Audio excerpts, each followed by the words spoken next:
Welkom terug by ons week van geestelike fokus op die leesstofbediening met die tema in die sendingsveld tot die einde toe. Vandag se titel is Die nag kom nader. Maar voor ons begin, kom ons bid saam. Ons almagtige liefdevolle Hemelse Vader, hier is ons weer om u woord te studeer. Heer, ons bid dat hierdie woorde ons harte sal aanraak en dat U Heilige Gees ons sal invul om te besef dat ons moet werk terwyl daar nog lig is, Heer, want die nag kom nader en daardie nag verwys na U koms. Help ons om te werk terwyl dit nog dag is ons gebed in Jesus naam. Amen. Ons fokustekst kom daar uit Johannes 9 vers 1 tot 4 en daar staan geskrywe: En toe hy verbygaan, sien hy 'n man wat blind was van sy geboorte af. En sy disippels vra hom en sê: Rabbi, wie het gesondig, hierdie man of sy ouers, dat hy so gebore is? Jesus antwoord: Hy het nie gesondig nie en sy ouers het nie ook nie, maar die werke van God moet in hom openbaar word. Ek moet die werke doen van hom wat my gestuur het, solank as dit dag is. Die nag kom wanneer niemand kan werk nie. In 'n samelewing waar ongeluk dikwels toegeskryf word aan sonde, bevind Jesus homself in 'n teologiese en biologiese dilemma toe sy disippels vra: Rabbi, wie het gesondig, hierdie man of sy ouers, dat hy blindgebore is? Jesus gebruik hierdie vraag as 'n brug na iets baie belangriker. Hy antwoord: hy het nie gesondig nie en sy ouers ook nie, maar die werke van God moet in hom openbaar word, het Jesus gesê. Hy gaan selfs verder en sê: ek moet die werke doen van hom wat my gestuur het, solank as dit dag is. Die nag kom wanneer niemand kan werk nie. Ja, broeders en susters, die nag kom. Sommige Bybelvertalings soos die NIV en die ASV en die NASV vervang ek met ons in die sin.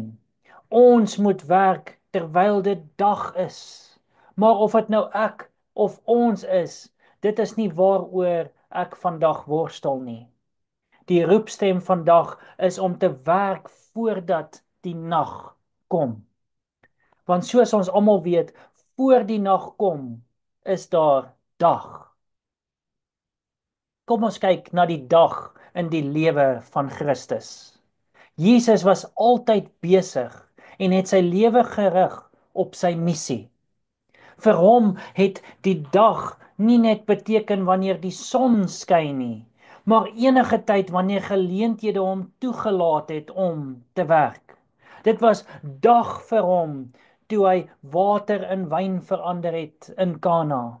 Dit was dag vir hom toe hy op die berg van saligsprekinge gepreek het. Dit was dag vir hom toe hy blindes laat sien, melaatses genees en siek mense verlig het. Dit was dag vir hom toe hy Jairus se dogter en Lazarus uit die dood opgewek het. Dit was dag vir hom toe hy op die water geloop en die storm op die see van Galilea stil gemaak het.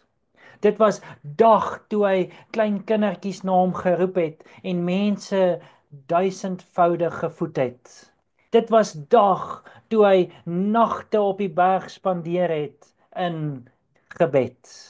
Maar die nag het begin nader kom toe sy eie volk hom begin verwerp het. Kom ons kyk na Jesus se nag in sy lewe. Nag word gewoonlik geassosieer met beperkte aktiwiteit en mobiliteit. Vir Jesus was sy nag gekenmerk deur die Jode wat sy boodskap verwerp en die deure vir sy bediening gesluit het. Dit was nag vir Jesus toe die Fariseërs hom oral gevolg het om hom te verstrik in sy woorde. Toe hulle planne beraam het om hom te vernietig en die Sanhedrin het besluit dat hy moet sterf. Dit was nag vir Jesus toe hy gearresteer is en verhoor is. Dit was nag in Jesus se lewe toe hy aan die kruis gehang het, die simbool van lyding en skaamte. Dit was nag toe hy in die graf gelê het, van Vrydagmiddag tot Sondagoggend. Sy nag was beperk, sy werk was gestop. Maar die geliefdes, ons het ook ons eie dag en nag. Dit is nou vir ons nog dag. Dit is dag vir ons wanneer ons gesondheid nog goed genoeg is dat ons God se werk kan doen. Dit is nog dag as ons families ons ondersteun in die sendingswerk. Dit is nog dag vir ons wanneer ons brein nog helder en gefokus is en ons nog kan preek en leer en evangeliseer. Dit is nog dag in ons lewe as ons nog in diens is en finansiëel kan bydra tot God se werk.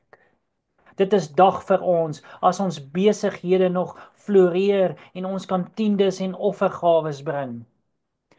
Dit is dag vir ons as ons nog vryheid van aanbidding kan ervaar, wat nog gewaarborg is in ons konstitusie.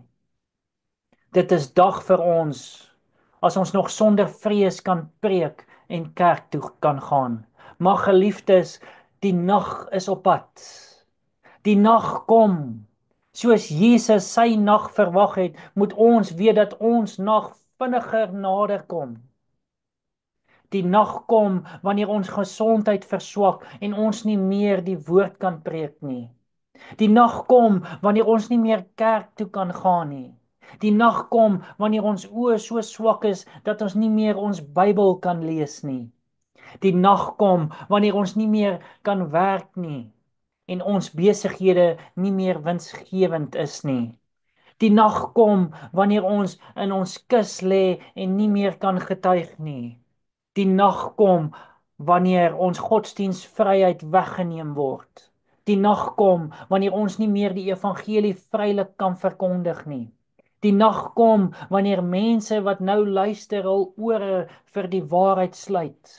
Die nag kom wanneer die wêreld vyhandig teenoor God se boodskap raak. Ellen White skryf in Christian Service bladsy 158, die werk wat die kerk versuim om te doen in 'n tyd van vrede en voorspoed, sal moet gedoen word tydens verskriklike krisis onder die mees ontmoedigende en afskuwelike omstandighede. Die nag kom wanneer ons nie meer tiendes en offergawes kan bring nie. Die nag kom wanneer ons nie meer ons bure van Jesus kan vertel nie. Daar word vertel van 'n predikant wat 'n Nazi konsentrasiekamp besoek het. 'n Man het hom met trane in sy oë vertel: "Pastoor, ek wens ek het gegee toe ek nog kans gehad het. Ek wens ek het die evangelie gedeel terwyl ek nog my besittings gehad het.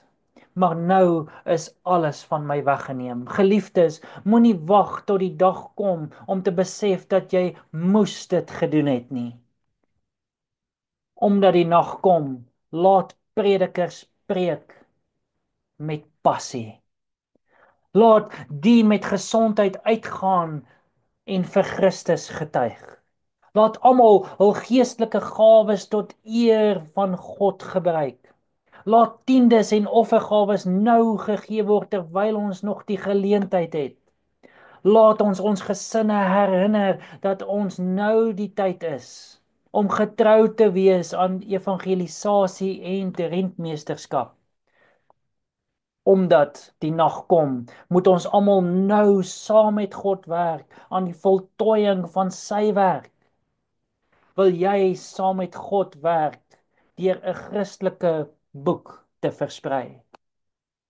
Wil jy 'n getroue tiende en offergawe gee?